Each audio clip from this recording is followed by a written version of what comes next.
Good morning dear students. आज हम लोग बात करेंगे कंडेंस्ड हेट्रोसाइकल्स के बारे में। हेट्रोसाइक्लिक कंपाउंड वो कंपाउंड होते हैं जिसमें हमारी 5 और 6 मेंबर की हेट्रोसाइक्लिक रिंग फ्यूज़ होती है हमारे एक बेंजीन रिंग के साथ। यानी कि एक हमारी बेंजीन रिंग होगी, उससे 2 कार्बन से अटैच्ड होगी हमारी एक 5 और 6 मेंबर की हमारी हेट्रोसाइक्लिक रिंग, जिसमें जनरली हमारा नाइट्रोजन एंड ऑक्सीजन मिलते हैं। तो इसके एग्जांपल्स हैं हमारे पास इंडोल, क्यूनोलिन, बेंजोफ्यूरान एंड आइसोक्यूनोलिन। ठीक है, तो जो हमारा हम सबसे पहले इनमें से स्टडी करेंगे हमारा इंडोल। हमारे सिलेबस में है इंडोल, क्यूनोलिन एंड आइसोक्यूनोलिन। ठीक है, तो हम स्टार्ट कर रहे हैं इंडोल के साथ। इसको हम बेंजोपायरोल भी बोलते हैं और इसमें ये जनरली हमें मिलता है कोलतार में, जैस्मिन में, फ्लावर्स में और ऑरेंज ब्लॉसम्स जो भी एक टाइप के फ्लावरी होते हैं उनमें मिलता है। तो इसमें जब हम जो हमारा इंडोल रहता है उसमें हम नंबरिंग कैसे करते हैं, हम क्या करेंगे, तो जो हमारी हेट्रोसाइक्लिक रिंग है, फॉर एग्जांपल ये होगी हमारी बेंजीन रिंग और ये होगी हमारी साथ में पायरोल रिंग। जब बेंजीन रिंग और पायरोल रिंग साथ में एक दूसरे के साथ फ्यूज़ होंगी तो हमें मिलेगी कंडेंस्ड हेट्रोसाइकिल, जिसका नाम है हमारे पास इंडोल। इसको हम बेंजो पायरोल भी बोलते हैं, बेंजीन के लिए, और पायरोल हमारी 5 मेंबर हेट्रोसाइक्लिक के लिए। ठीक है, तो नंबरिंग कैसे करेंगे, सबसे पहले हम जो हमारी हेट्रोसाइक्लिक रिंग है उसको मिलेगा नंबर 1, उसके बाद फिर मिलेगा नेक्स्ट, उससे फिर हम राइट साइड से स्टार्ट हो जाएंगे, नेक्स्ट को मिलेगा 2, फिर 3, उसके बाद फिर हम बेंजीन पे जाएंगे 4, 5, 6 एंड 7। अब बच गए हमारे पास 2 एटम जो दोनों रिंग में कॉमन है। तो इनमें नंबरिंग कैसे करते हैं, यहाँ पे ऊपर मिलता है 8 और नीचे मिलता है 9। ये कन्वेंशनल ही है इस तरीके से नंबरिंग करने का, क्योंकि जनरली जब हम सब्स्टिट्यूशन और रिएक्शन होगी या फिर कोई भी और रिएक्शन होगी तो पहले या तो होगी हमारे पास पायरोल रिंग पे या फिर होगी हमारी बेंजीन रिंग पे। तो जो कॉमन कार्बन एटम्स हैं उन पे जनरली मतलब कोई भी सब्स्टिट्यूशन होती नहीं है, इसलिए इनको 8 और 9 नंबरिंग दी जाती है। और राइट से स्टार्ट करते हैं, इन 2 एटम को स्किप करते हैं, उसके बाद फिर मतलब राइट टू लेफ्ट हम नंबरिंग करते हैं। तो सबसे पहले है इसके मेथड्स ऑफ प्रिपरेशन। उसमें हमारा सबसे इम्पोर्टेंट जो है फिशर इंडोल सिंथेसिस है।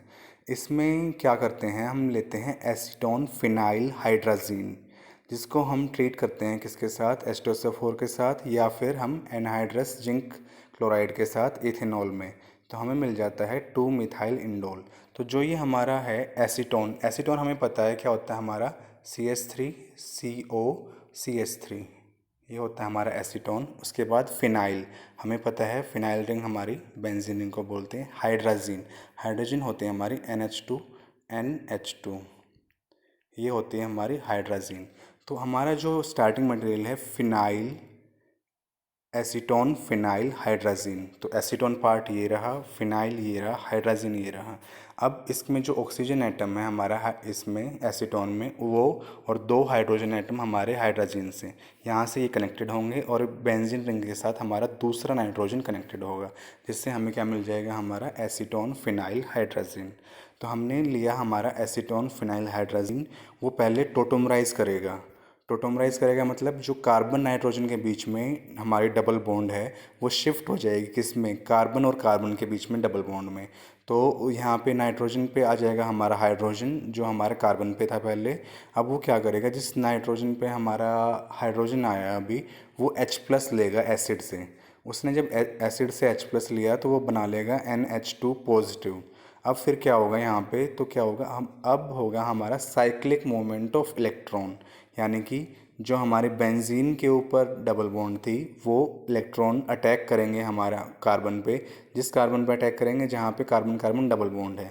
अब वो डबल बॉन्ड शिफ्ट होगी कार्बन नाइट्रोजन के बीच में और फिर नाइट्रोजन नाइट्रोजन बॉन्ड ब्रेक होगी और हमारे पास कार्बन नाइट्रोजन डबल बॉन्ड का फॉर्मेशन होगा।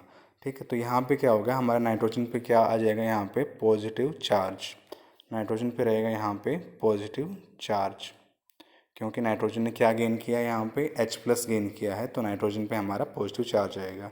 अब क्या होगा, जो हमारा इस साइक्लिक मोमेंट ऑफ इलेक्ट्रॉन से बेंजीन की एरोमेटिसिटी लॉस्ट हो गई, तो अब वो फिर से रिस्टोर होगी कैसे, तो जो हमारा उस कार्बन पे हाइड्रोजन है वो रिमूव होगा और वो कहाँ पे शिफ्ट हो जाएगा, हमारा नाइट्रोजन पे।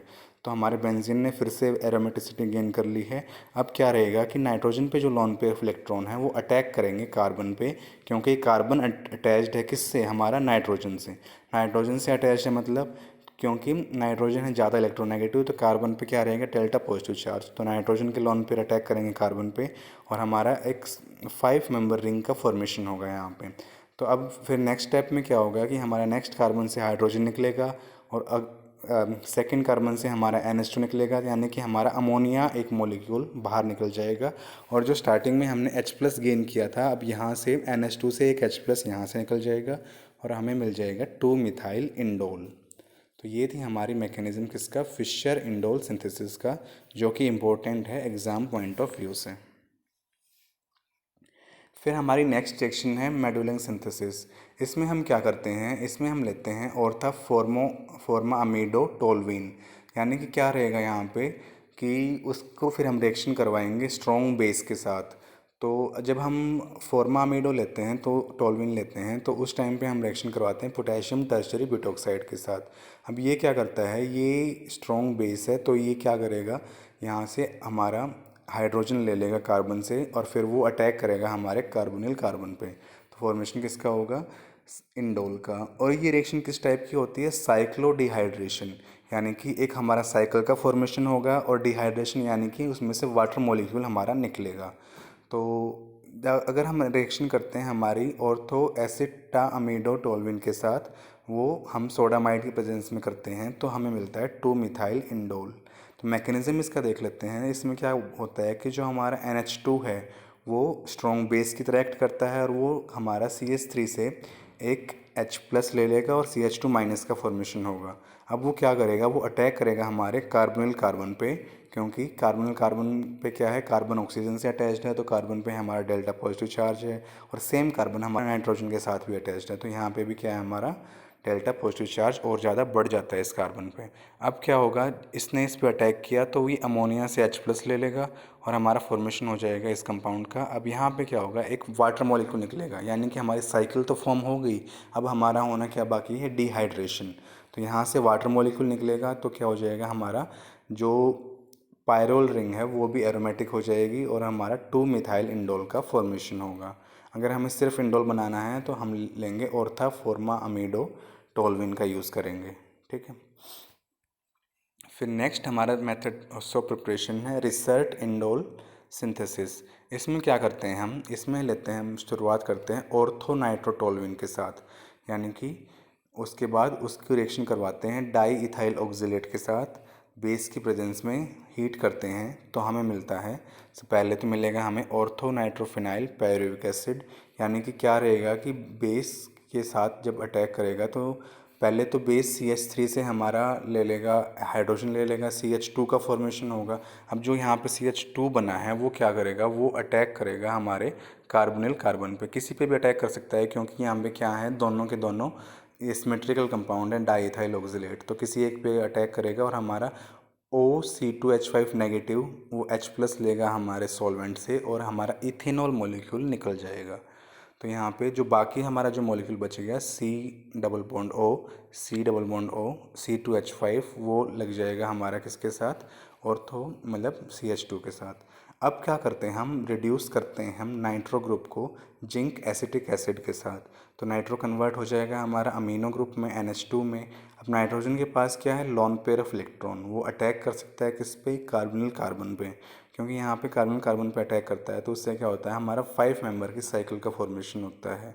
और फिर नेक्स्ट स्टेप होता है हमारा डिहाइड्रेशन, यानी कि पहले वाले जो हमारा सेकंड कार्बन है उससे OH, जो हमारा थर्ड कार्बन है उससे H, एक वाटर मॉलिक्यूल बाहर निकलता है और हमारा जो रिंग होती है पायरोल रिंग वो एरोमेटिक हो जाती है। तो जो हमारा अब ये बचा हुआ है सेकंड कार्बन पे जो हमारा सब्स्टिट्यूट लगा हुआ है, उसको हम पहले करते हैं उसकी बेसिक हाइड्रोलिसिस, यानी कि जो हमारा एस्टर ग्रुप है वो कन्वर्ट हो जाएगा एसिड में, COOH का फॉर्मेशन होगा वहाँ पे, उसको हम हीट करेंगे तो हमारा CO2 वहाँ से निकल जाएगी और हमें मिल जाएगा हमारा इंडोल। तो ये थी हमारी रिसर्ट इंडोल सिंथेसिस। हमारी नेक्स्ट एंड लास्ट सिंथेसिस इसमें है बिस्लर सिंथेसिस। इसमें क्या करते हैं, हम एनालिन लेते हैं, उसको रिएक्शन करवाते हैं किसके साथ, फिना एसाइल ब्रोमाइड के साथ। अब यहाँ पे क्या होता है कि हमारा H हाइड्रोजन आता है एनालिन के साथ, ब्रोमीन इस कंपाउंड के साथ, हमारा HBr निकल जाता है। तो जब हमारा ये HBr निकल गया तो उसमें नाइट्रोजन और कार्बन के बीच में बॉन्ड बन गई। अब क्या होता है कि जो ये यहाँ पे है कीटो फॉर्म है, वो कन्वर्ट हो जाती है हमारे इनोल फॉर्म में। वो कैसे कन्वर्ट हो गई, यानी कि ऑक्सीजन या हाइड्रोजन जो हमारा कार्बन पे है वो आ जाएगा ऑक्सीजन पे, और हमारा कार्बन ऑक्सीजन के बीच में डबल बॉन्ड है वो चली जाएगी कार्बन कार्बन के बीच में, यानी कि इन यानी कि डबल बॉन्ड, ओल मतलब अल्कोहल। तो कीटो फॉर्म हमारी कन्वर्ट हो जाती है इनोल फॉर्म में। अब वो क्या करती है, जैसे ही हमने इनोल फॉर्म में कन्वर्ट हो गई तो OH जाएगा हमारा इस कार्बन से, जो हमारे अल्कोहल है वाले जिस पे OH ग्रुप लगा हुआ है, और हाइड्रोजन जाएगी हमारी बेंजीन रिंग के साथ। तो हमारा एक वाटर मॉलिक्यूल बाहर निकलेगा, तो हीट करेंगे तब तो हम ये रिएक्शन कौन सी रहेगी हमारी, साइक्लो डिहाइड्रेशन, यानी कि इसमें साइकिल का भी फॉर्मेशन हो रहा है और इसमें हमारा वाटर मॉलिक्यूल भी निकल रहा है। और फॉर्मेशन किसका होगा यहाँ पे, 2 फिनाइल इंडोल का।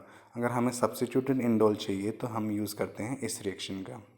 ठीक है, तो ये थी हमारी methods of preparation of indole. अब हम बात करेंगे इसके फिजिकल प्रॉपर्टीज़ की। तो ये क्या होता है कि हमारा कलरलेस क्रिस्टलाइन सॉलिड होता है जिसका मेल्टिंग पॉइंट होता है 325 केल्विन। ये इसकी रिएक्शन हमारी बिल्कुल पायरोल की जैसी ही होती हैं, और इसकी रेजोनेंस एनर्जी होती है 200 किलो जूल पर मोल, जो कि बेंजीन से ज़्यादा है। क्यों, लेकिन ऑलमोस्ट जितना दोनों का हम बेंजीन और पायरोल को ऐड करेंगे, जितनी एक्सेस एनर्जी आनी चाहिए थी उससे थोड़ी सी कम है। उससे कम इसलिए भी होती है क्योंकि ये क्या होते हैं, हमारी फ्यूज्ड रिंग है।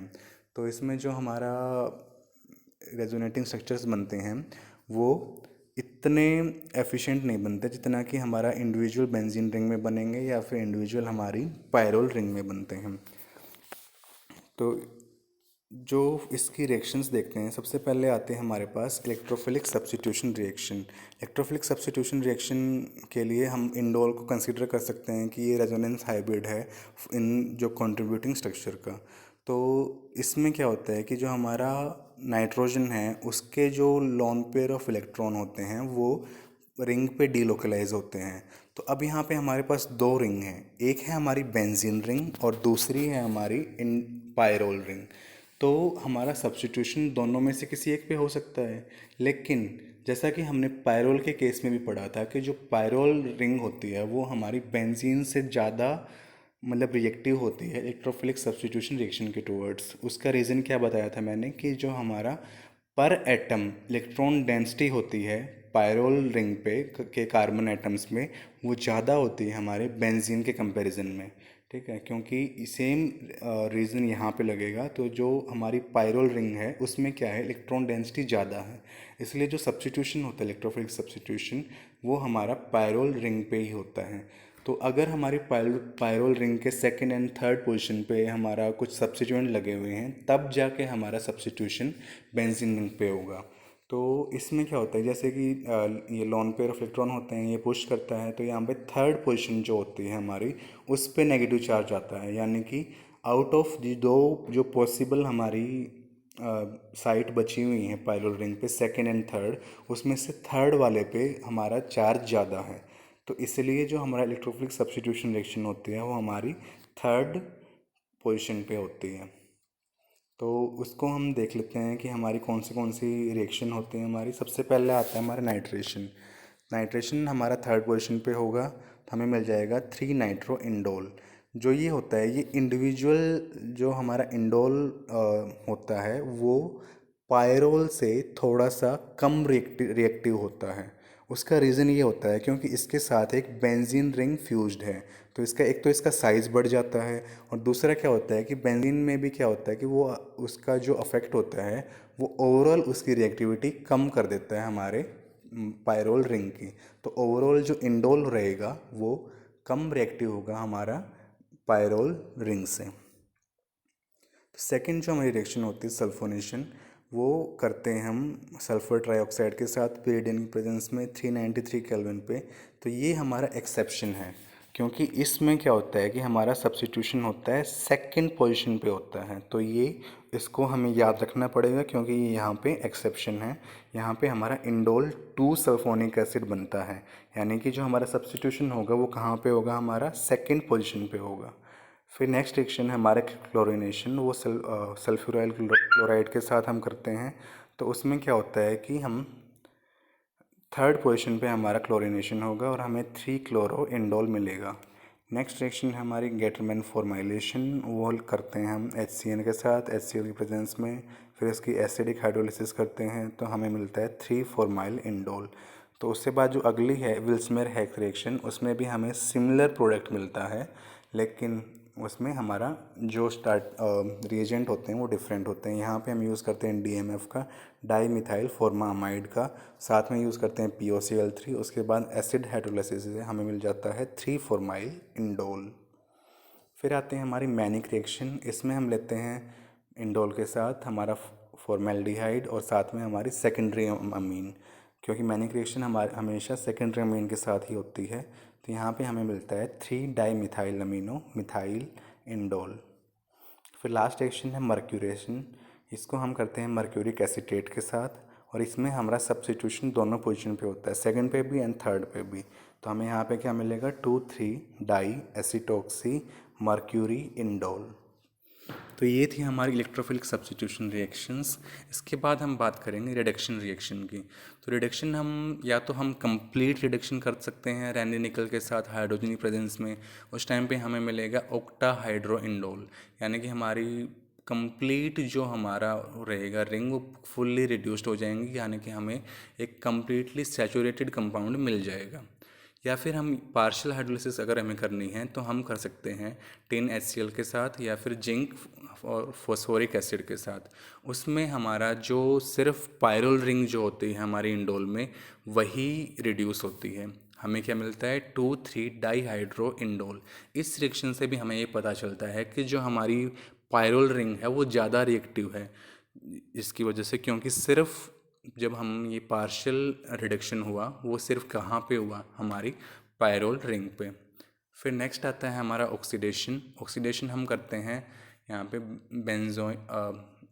परऑक्सी बेंजोइक एसिड के साथ, और हमें मिलता है यहाँ पे, तो जो ऊपर वाला जो हमारा बेंजीन के साथ लगा हुआ है नाइट्रोजन, उससे जो नेक्स्ट कार्बन है और उससे जो हमारा सेकंड एंड थर्ड कार्बन के बीच में डबल बॉन्ड है वो ऑक्सीडाइज हो जाती है, और हम ऊपर हमारा बन जाता है, दोनों ही में हमारा एल्डिहाइड का फॉर्मेशन होता है, और अल्टीमेटली हमें मिलता है क्या है, 2,4-अमीडो बेंजेल्डिहाइड।